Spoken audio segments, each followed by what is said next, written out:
I'd love for you to talk about how to control a conversation and how to ask better questions. Because as a podcast host, I'm also curious.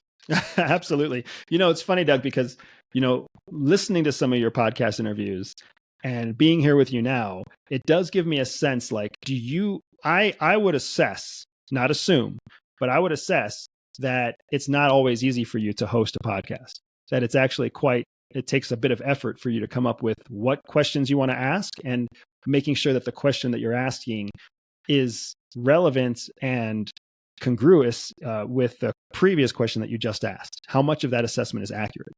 It's pretty accurate. Like I never like to phone it in, and I just care a lot about what I do, and I want to make sure that I'm asking questions that are kind of different, but that also are valuable to the people that are listening to or watching my show. Yeah, absolutely. So it's funny because the only reason that I've been able to make that assessment at all is because we've been able to build a baseline during this time together, and I could build a baseline from watching your other interviews, right? So let's talk about controlling a conversation first, because controlling a conversation is very closely tied with asking effective questions or asking what you might call better questions. So controlling a conversation is first about understanding who's actually in control of a conversation. Most people think the person in control of a conversation is the person who talks the most. In reality, the person in control of a conversation is the person who asks the most questions. So in our interview together, Doug, who's in control of this conversation? I am. You are. That means that you can control what we talk about next. You can control how long the conversation lasts.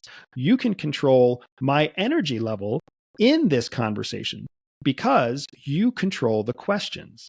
When you ask a question, you can decide whether that question takes us in a new direction, takes us deeper into the same direction, whether that question takes us in a direction where I am interested and excited, or whether it takes us into a direction where I'm less interested and maybe more mellow. So it's super important for anybody out there who wants to learn how to control a conversation. The secret sauce is talk less and ask more questions. Now, once you understand that the question is the magic sauce to controlling a conversation, then the next thing you have to understand is that there's two different types of questions. There's open questions or open-ended questions and closed-ended questions. Most people will make the mistake of asking close-ended questions because they're very focused on trying to reach a certain conclusion. So a closed-ended question is a question that can be answered with a simple yes/no response, right? If it can be answered with one word, then it's a closed-ended question, right? What's your favorite color? Green. Did you like that restaurant? Yes. What's your favorite ethnic food? Korean food. These are all closed-ended questions. There's no critical thinking that's required. There's no way of gaining information from your target. With an open-ended question, the whole objective is to gain more information than what you give. Because information is the true currency of any relationship. The more information you can collect about someone else, the more power you have in that relationship, the closer and the more perceived loyalty that person has to you because they believe that they are giving you more information because you are someone that can be trusted with that information. So now instead of saying, what's your favorite ethnic food? You can say, what regions of the world create the food that you're most interested in?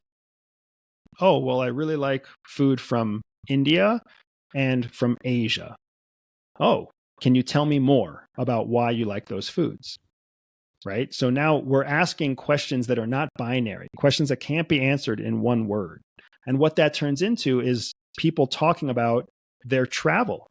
They're talking about their first date. They're talking about their palate. They're talking about, I like Indian food because it's something I can't cook at home because I'm not a very good cook. And unless it comes out of a box or a microwavable tray, I don't really make anything. This is all information that we start to gather from people because we're asking open-ended questions.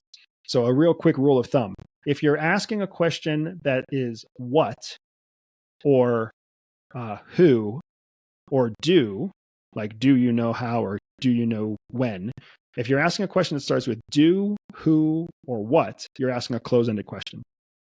If you're asking a how or why question, you're asking an open-ended question, right? How did you first learn about Chinese food versus do you like Chinese food, right? Binary versus open-ended. And it's going to turn into a much larger conversation where the other person talks more and you direct where you go next because of the next question that you ask. So I'll take a break there because that's a lot of information. But essentially, controlling a conversation is all about understanding the kinds of questions that you're going to ask and then asking the right type of effective question.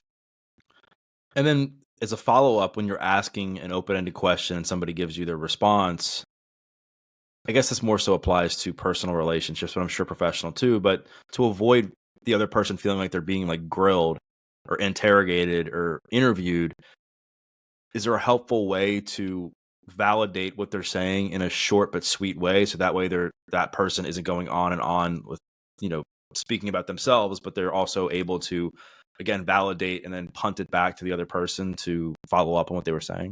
Yeah, and it's a great point because what you never want to do when you control a conversation, you never want to make the other person feel like they are under control because that's going to shape their response. If someone feels like they're in a conversation where they're being interrogated or they're being questioned or they're being directed, then that's going to make them take more defensive action and more defensive sense of responses.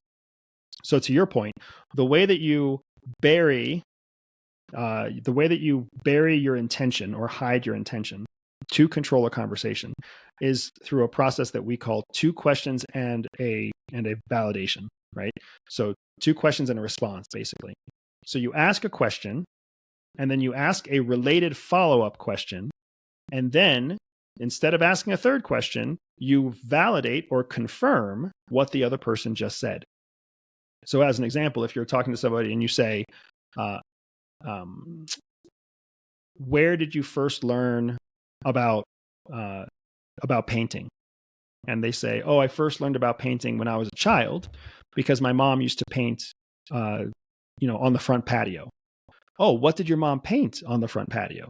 Oh, my mom always painted the sunrise over the cornfields because she loved the view from the front patio. Well, this is a point now where you've asked two questions that are related to each other to try to direct a conversation.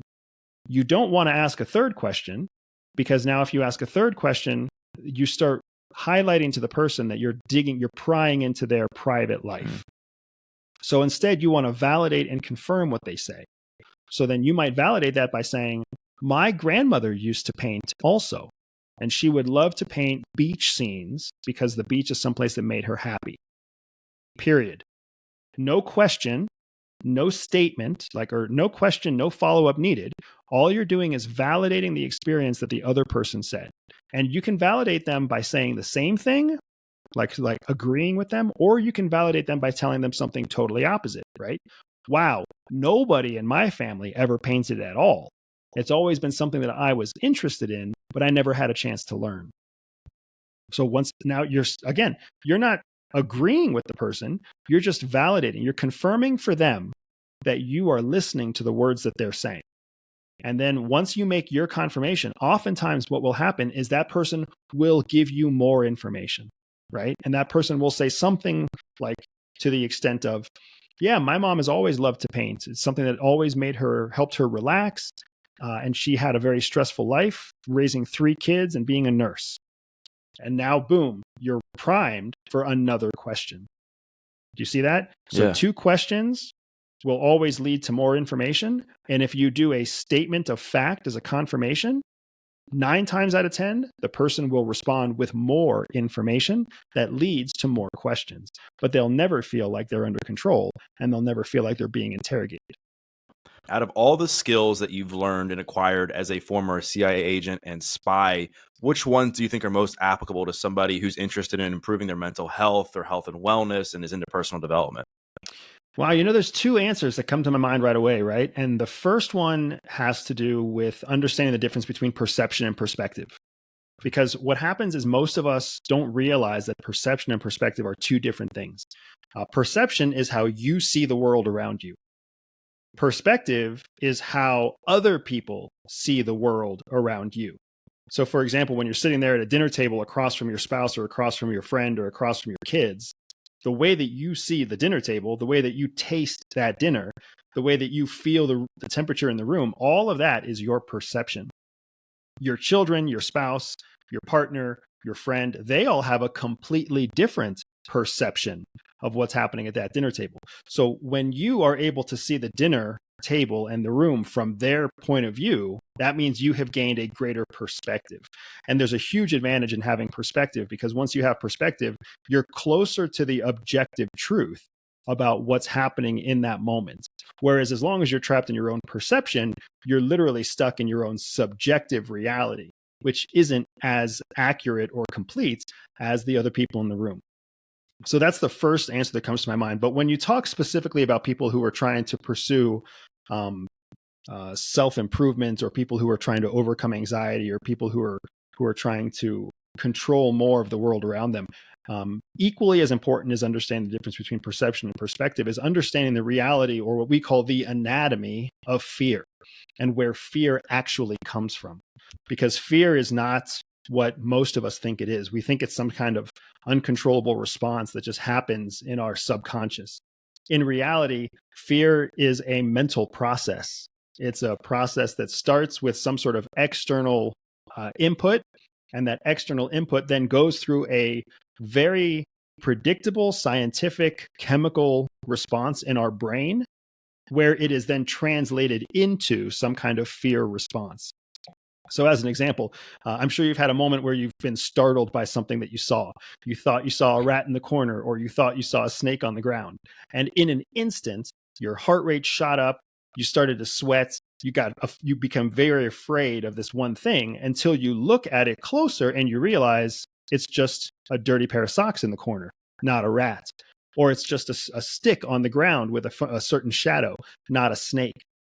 That process that happened in your brain, that went from immediate panic until this, just a few seconds later, this moment of clarity, that's a chemical predictable response in the human brain. And you can actually learn to manage your fear and manage your anxiety better when you understand that process and how it works in your brain, because you can practice the process of slowing down the chemical reaction. So I know that's a whole lot of terminology in a very short period of time, Doug, but when you ask that question, you got two simultaneous answers in my brain. Let's unpack the perception versus perspective, because we all have our biases. We all have our own like interests and values and our beliefs around the world, and we craft our behaviors and our actions based on that. How can somebody improve so that they can maintain their own sense of identity while being able to gain perspective, so that they can improve themselves as they interact with other people? Yeah, absolutely. It's a great question. So when you talk about having your own set of biases and our own worldview, like what the term is that we use at the agency is exactly that. We call it a worldview. That is your worldview. Your worldview is shaped by your religion. It's shaped by how you grew up. It's shaped by what neighborhood you went through puberty in. It's shaped by where you went to college. Your worldview is shaped by all of these different inputs, and it becomes the lens, like glasses, right? It becomes the lens that you see everything through. So I'm sure you've met somebody who's very Christian. They see everything through a very Christian lens. I'm sure you've met people who are African American and they see the world through a very African American lens. I'm sure you've met people who are wealthy and they see the whole world through a very wealthy lens.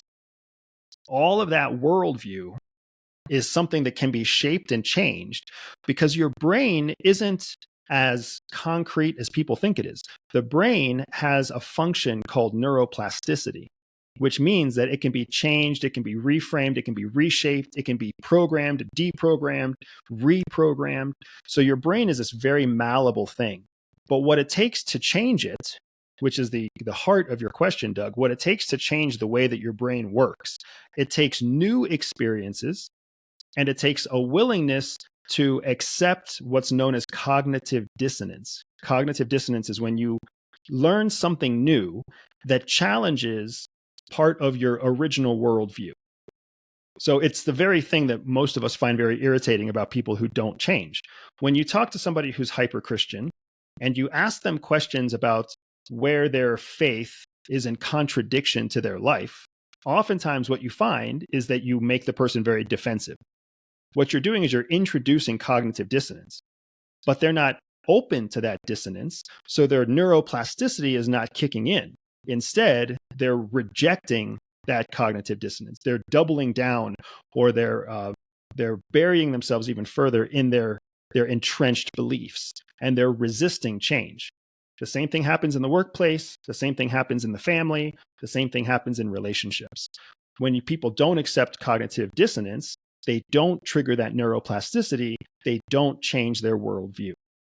So the number one thing to somebody who wants to change their worldview is you have to be willing to be open to those moments where new information challenges your fundamental beliefs. And you have to just take a second, literally it's moments of time, to consider the new information and consider how it challenges your original information, and let that discomfort sit for a while instead of becoming defensive or rejecting it outright.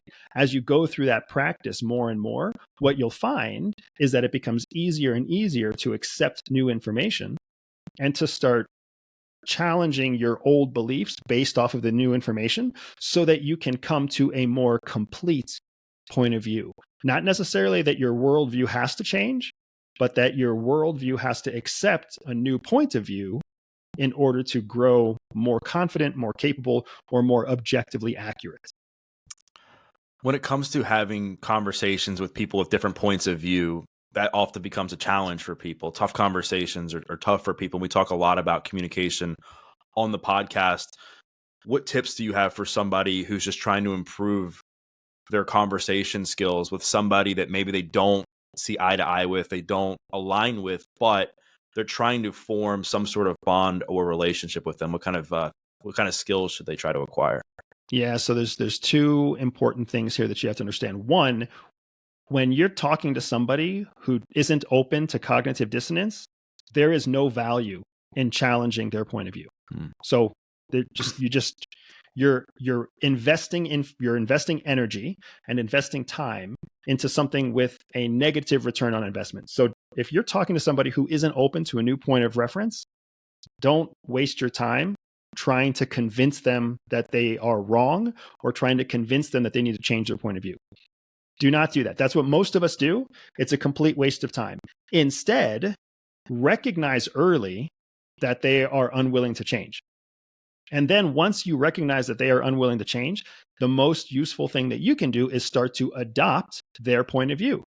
If you are the one who's open to changing your worldview, especially if you're willing and open to changing your worldview on a case-by-case basis, meaning right now I'm talking to somebody who is pro-Israel, and they're never going to see the Palestinian plight as a valid plight. So regardless of how I feel, I will adopt a pro-Israel point of view for this conversation.